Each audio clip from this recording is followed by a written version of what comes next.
Ey Allaha möhtac insan! Bu fani dünyadan köçdükdən sonra səni axirət həyatı gözləyir. Ya cənnətə, ya da cəhənnəmə gedəcəksən. Seçim sənindir. İki sinif insanın halı çox acınacaqlıdır. O kişi ki, məscidə ömründə cəmi bir dəfə, o da tabutun içində gəlir.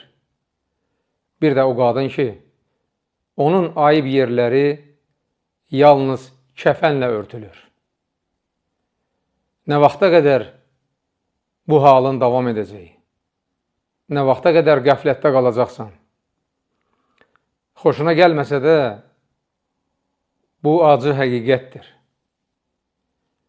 Baxırsan ki, adam yaşadığı ölkədə cəzalandırılmasın deyə qayda-qanuna riayət edir.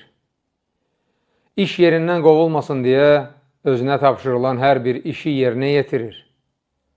İmtahandan kəsilməsin deyə gecə-gündüz kitabı əlindən yerə qoymur. Beləcə, bu fani dünyada özünə lazım olan hər bir işi görür. Lakin Allahın buyruqlarını yerinə yetirməyə gəldikdə, ibadət etməyə vaxtım yoxdur, deyir. Beləliklə də axirətini puç edir. Əslində belə insanlar, Quranda deyildiyi kimi, dünya həyatını axirətdən üstün tuturlar.